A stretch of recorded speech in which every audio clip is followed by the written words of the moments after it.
Welcome back, everyone. I wanted to go ahead and break down some iPhone apps that you should probably not download anymore.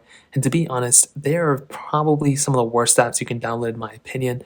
Now, the first one being, now this one is kind of controversial in a way, and it's actually Facebook.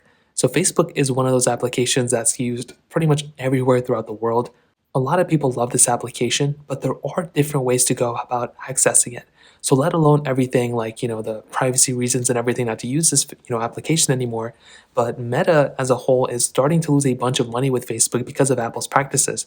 Because of that, I do think some rules are going to change here soon, for Facebook's favor, in my opinion. But not only that, I've seen a lot of people with Facebook accounts, literally with the Facebook app, take so much storage and take up so much battery life from this type of application that it just is completely ridiculous. So you're probably going to be in a better situation by deleting this application. And if you're wondering how you can still access Facebook, you can always make your way over to your, internet browser like Safari, for example. You can always look up Facebook here and you can access Facebook via your internet browser. So just in case you don't want to do that, you still have this option, which is still very good. Now, another big thing that I've seen time and time again that people fall into is actually with downloading App Store applications that are actually they look extremely legit, but they cause so many issues with your phone. So one of the biggest things is with App Store, for example, they do a good job at, kind of limiting the amount of apps and different things like that, like spam type of apps. But sometimes there are some applications that get through that can cause damage and cause not malware per se, but some issues with your iPhone, maybe some privacy concerns or something like that. So the best way to go ahead and avoid these types of situations is to thoroughly look through the application, but also to look at the reviews of that application as well. So if you're going through, right, and you see a random app, well, if the reviews are really high, it's like a 5-star review, but there's only like 3 reviews, well, that could be a thing of concern. And if you're not super familiar with that application, I would probably recommend looking at a different app to use in that case. If you look through, the reviews, and a lot of the reviews are extremely bad, and this number right here is like 1 or 2, well, then that's probably another concern. You should probably avoid that application. Unless it's like a big app like Instagram or something that's just like rated really poorly, well, that's probably something you should probably keep in mind as well.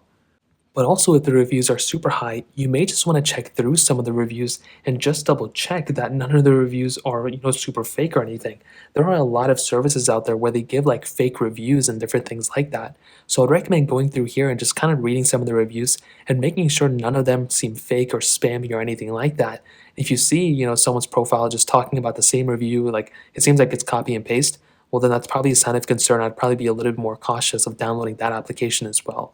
Now, another thing I've seen time and time again is, with the add to home screen applications.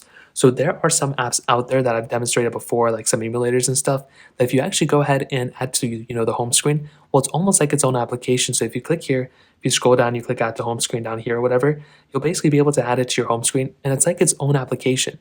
But some of those apps, even though you don't download them per se, like through the App Store, it's still downloading the contents of that website. So if there's certain websites out there telling you to add to home screen, well, that's another cause of concern, and I'd probably be a little bit more cautious with that application as well, and just double checking, making sure if there's anything or any malware with that, application.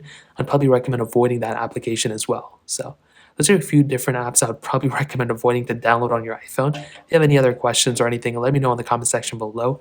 Hit the like button, that would mean so much, but definitely hit that subscribe button. More importantly than everything else, I love every single one of you guys. Hopefully I'll catch you guys in the next video. Peace out till then.